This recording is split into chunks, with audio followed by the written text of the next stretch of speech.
Sardinia, an island that has existed and changed through eons, is playing host to the opening 3 stages of the 2017 Giro D'Italia. The opening stage of this year's Giro is much like most opening Grand Tour stages. Mostly flat, with some tight corners at the end to add drama to the final sprint.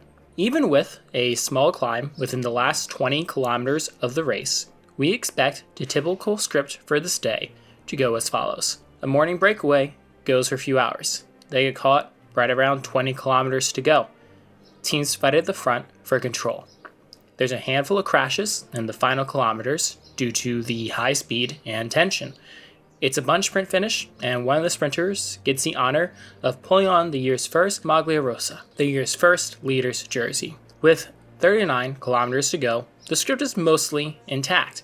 The breakaway is still alive, but that gap back to the peloton is constantly reducing. I did say the script was only mostly intact. That's because 2 riders that were expected to start the Giro didn't. Team Bardiani CSF's Stefano Perazzi and Nicola Ruffioni were both flagged as positive on anti-doping tests, and news broke just after yesterday's team presentation. We jump ahead here in the race with 9 kilometers to go. That climb that we mentioned didn't shake the race up at all, and incredibly, the breakaway is still at the front with a 30-second advantage. That is a gap that can be wiped out incredibly quickly, but it can also be just enough to hang on to the win. Behind, the peloton is being spearheaded by Team Sky and Bahrain. Both of the teams are working for their GC leaders, Geraint Thomas and Vincenzo Nibali respectively. Their finish line today isn't the finish line, it's the 3 kilometers to go marker. See, once they cross that threshold, any crash that happens won't result in a time gap. Anyone caught up in a crash will still get the same time as the lead group. As they approach that magical line, with 3.7 kilometers to go, the breakaway is swept up by the peloton. This is where the show starts. The irony in teams racing to get to the 3 kilometer mark is that it also makes it far more dangerous and more likely there'll be a crash where time gaps will count. So, when the peloton squeezes through a tight right-hander at 3.5 kilometers, everyone holds their breath. But they make it through, unscathed, even if half the field came to a complete crawl to avoid an incident. The front of the race, 2.5 kilometers left. On the front is a rider from UAE Team Emirates, trying to set up a lead-out for their sprinter, Sacha Modolo. However, there's only one man on the front. In an ideal lead-out train setup, you're rolling 3, 4, maybe 5 deep at this point, like HC High Road used to do. Every team right now is completely disorganized. Orica Green Edge, Caleb Ewan's team, does have 2 men up here, but it's a Bora Hansgrohe rider, Lucas Postelberger, that comes to spearhead the race. They're setting up Sam Bennett, Bora's sprinter. Then, something strange happens. Postelberger leads into another tight right-hander at 2 kilometers to go, with the Orica Green Edge team right behind. Coming out of the corner, Postelberger has a tiny gap of a few bike lengths, 1.8 to go. Another right-hander, and he's on the power much faster than anyone else and extends the gap. There's no reason for him to sit up and wait for a sprinter. Forcing the pace puts everyone else in a spot of bother and will let Bennett surf the wheels. Postelberger checks over his shoulder. The gap is still there. Another corner. All of these turns are helping Postelberger extend his advantage, and he's taking them at full speed, knee out, trusting whatever grip the tires can provide. He keeps looking behind, constantly evaluating the situation at the cost of some aerodynamics. Now there's a rise up to 1 kilometer to go, and the gap is significant now. Postelberger is driving. No sprinters behind have a train organized. This is Postelberger's first ever Grand Tour. He has never won a professional bike race. 350 meters to go. The sprinters are chasing. But for them, it's too late. Lucas Postelberger, in his first Grand Tour, sits up and celebrates. He took the script and ignored it. He will take that first Maglia Rosa and wear it with pride. Tomorrow is another sprint stage, and with the time bonuses at the line, 10, 6, and 4 seconds respectively, there's the chance he'll lose that jersey to a sprinter tomorrow, but he'll always have today.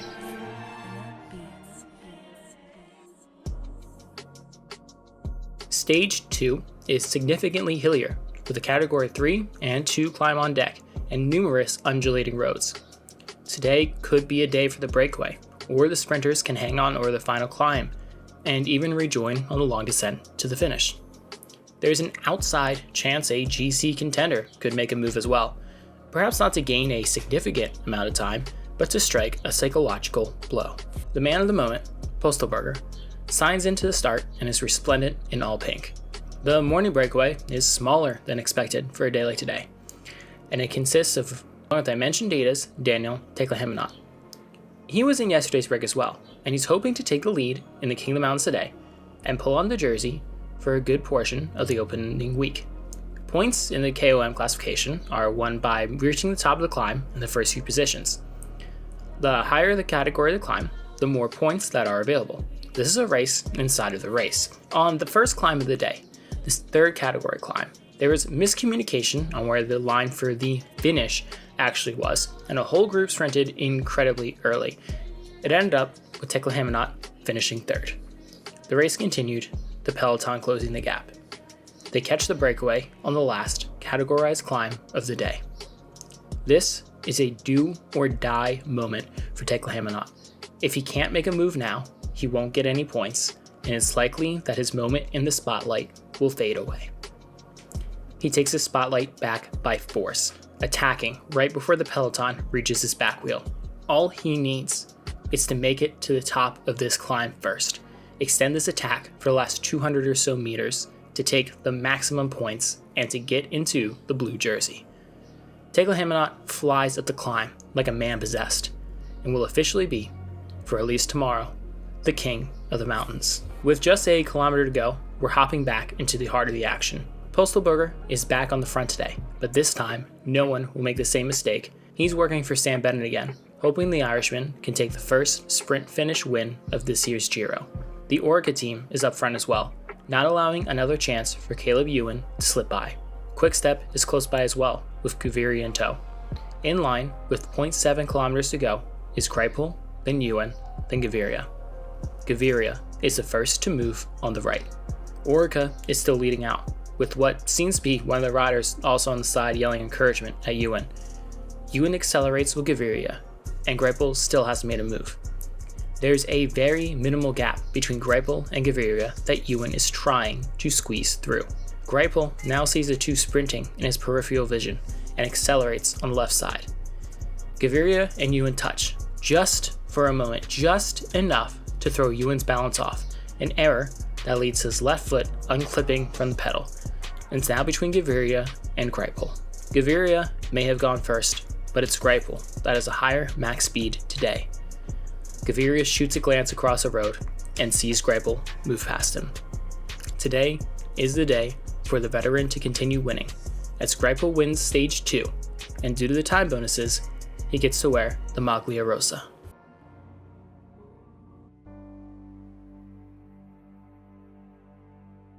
It's another sunny day in Sardinia, as the peloton gets underway for a stage that's sure to end in a sprint finish.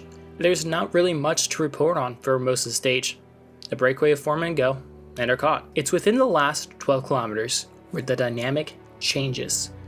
The peloton is on the windswept coastline, and this is a situation that is ripe for echelons, where a combination of high winds, high speeds, and just a handful of riders that can't hold the pace, and gaps form quicker than you can blink. Trek, Segafredo, and Lotto are both forcing the pace here. Trek for the GC, and Lotto for the sprint victory. Riders begin to fall off the back. It's when Quickstep gets to the front that the warning bell rings loudly. In the blink of an eye, the entire front is strung out like a rubber band, and with a little more pressure, it'll snap. Greipel is just able to make the splint, as Luxembourg champion Bob Jungels leads the way forward. Caleb Ewan isn't here, and neither is any GC contender. That's not necessarily a concern for any of them. As long as they don't lose time to each other, they're not sweating too much. But if you want someone that's concerned, you need to look at Greipel, who has suffered a cruel fate. A drop chain at the worst possible time. He immediately is dropped from the front group, and though he manages to get it back on with some clever shifting, in these echelons, once you lose the wheel, you're gone forever. Quick-Step is putting on an absolute clinic here, which is no surprise as they're one of the most experienced teams in the world. The question is, can Gaviria finish the job today? We go to the final kilometer to find out. It's Nathan Haas from Dimension Data that sprints first, hoping for a surprise. Richezzi from Quick-Step is on his wheel, followed by Italian national champion Nizzolo, and then Gaviria looms in fourth wheel. Richezzi sprints, Nizzolo goes on the right, and then Gaviria goes.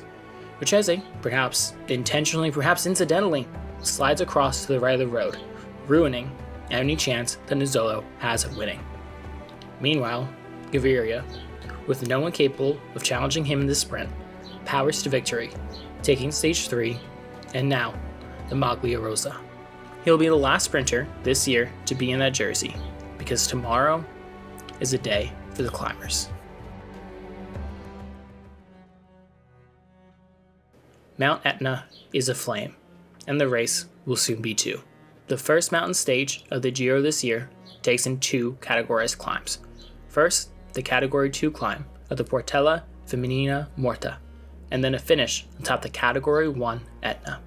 There's 4 riders in today's breakaway: Eugenio Alafaci from Trek Segafredo, Jacques Zond van Rensburg from Dimension Data, Pavel Brut from Gazprom Rosvelo, and Jan Polak from UAE Team Emirates, who is a former Giro stage winner. The expectation is that the GC teams will be chasing, and will catch them right by the base of Etna, setting the stage for an early showdown at this point of the Giro. Bahrain is the first GC team to get mixed into the chase, but with 30 kilometers to go, the lead to the breakaway is still over 5 minutes. At the base of Mount Etna, with 17.6 kilometers left, it's Van Rensburg and Polans, still holding a 4-minute lead. They will need the contenders behind to not attack too early, and one of them might be able to steal the stage win. We cut right back to the peloton, right into chaos. A right-hand turn on the course was unmarked, sending a whole bunch of riders off course. A crash takes out about half the Katusha team, including team leader Ilnur Zakarin. Stefan Kruijswijk also went down in the crash, but was back on the bike in the blink of an eye. Back at the front, and Polans has dropped Van Rensburg. The peloton hits a climb, FDJ leading for Thibaut Pinot. Meanwhile, Fernando Gaviria has called it a day, and rightfully so. There's far more opportunities for him in the weeks ahead. Trek Segafredo is at the front as well, and Paolo Terlongo, the elder Italian statesman, attacks. His hometown is right around the corner, and he wants to, at the very least, put on a show and honor the memory of Michele Scarponi, the Astana team leader who was tragically killed when on a training ride a few short months ago. At the back of the peloton, TJ Van Garderen has suffered some sort of mechanical from a crash. The American always runs into things like this at Grand Tours, but he's able to get back into the peloton immediately. It's not an ideal position, but it could certainly be worse. Polans is on the front, still riding at a fierce tempo, shoulders bobbing up and down, and that time gap is still over 4 minutes. Tirolongo is caught, and Bahrain and Movistar continue the chase. 13k to go, and FDJ and Team Sky's jerseys start to appear at the front of the peloton. Still, the gap is just under 4 minutes. The peloton starts to slow. Every team seems to just be watching each other. And then Frenchman Pierre Roland attacks from Cannondale-Drapac. He's striking out for the stage win, and he loves attacking from relatively far out like this. If the peloton doesn't react, which they weren't, and he can catch Polans, this could be a big win for Cannondale. The gap falls quickly, under 3.5 minutes. We fast forward a little to 9.4 kilometers left, and the situation is the same. Polans out front, Roland chasing, 3 minutes behind, but the peloton is only 30 seconds behind Roland. Mikel Landa, meanwhile, is having to battle back to the peloton after a flat tire, and Sky hasn't sent anyone back for him, instead putting their faith in Geraint Thomas for the day. Franco Pelazzotti suddenly attacks on the right side of the road. The Italian teammate of Nibali is making this move to put pressure on the other teams, force them to expend energy and chase, or if they still refuse to chase, maybe he picks up a stage win. Movistar sends winner Anaconda in chase, Quintana sending his teammate, 2 generals utilizing their troops. It doesn't do too much. FDJ, who was already on the front, just reels them in steadily. Team BMC takes over the front for Van Garderen, a good sign that he's feeling great today. Mikel Landa has finally reconnected with leaders, and is now to be seen what energy he still has. Jan Polans, meanwhile, is fighting up the 12% slopes. This is a man going to war against the mountain, against his own body. He is hurting, especially compared to Roland, who is also struggling, but not as much. The gap begins to fall. At 5 kilometers to go, Roland has been caught. It's just Polans up the front. He has 2 minutes of advantage and is reaching the point of the mountain where there's nothing but volcanic rock. The contenders in the peloton are starting to cluster to the front. Quintana, Thomas, Dumoulin, Van Garderen. For a split second, at 4.2 kilometers to go, Quintana, Nibali, Kruijswijk, Pinot, and Dumoulin are all right next to each other, all watching, all waiting. Surely, someone will make a move. Jesper Hansen from Astana attacks out of that main group, and with 3 kilometers to go, there's only 1 minute and 20 seconds between Hansen and Polans. The feeling of heartbreak grows near. The peloton is spread across the road, and then Nibali makes a move. The shark of Messina bares his teeth, but he's marked by Movistar. No getting away this early, and Hansen is brought back. The gap is just 1 minute. The peloton slows to a complete crawl. Every second they hesitate increases the chances for Polans to hold off the inevitable. Hansen attacks again, but is brought back. As soon as that happens, it's time for Dumoulin to make his first statement of the Giro. He wants to show that this year he hasn't just come to survive in the mountains, he's come to conquer them. Pinot follows, Zaccarin behind him, and then they're swerving all over the road, all waiting to see who's moving next. The gap is 57 seconds. Zaccarin, the Russian, rolls off the front and then attacks. He's won a stage at the Giro before. He just has to close 49 seconds in the last kilometer, chase down a man that is riding on pure instinct. The difference in body language here is stark, and Zaccarin is clearly much faster, but Polans is about to hit the downhill stretch for a few seconds. Tongue out, he is battling, and the crowd is loving it. 500 meters to go, and the fear of Zaccarin appearing from behind is real. This is what it looks like to ride with your entire heart on the line. Polans is in the final 200 meters, and no one's behind. He celebrates with all the energy he has, and he deserves it. Stage 4 goes to Jan Polans. Zaccarin will take second in a 6-second time bonus and will gain a handful of seconds over the competition behind. The rest sprint for the bonus seconds for third, which goes to Geraint Thomas. But because of the echelons yesterday, Bob Jungels will end up in the Maglia Rosa with just a 6-second advantage over Thomas. In the next episode, following wheels, patience, and arrival, and the first true battle.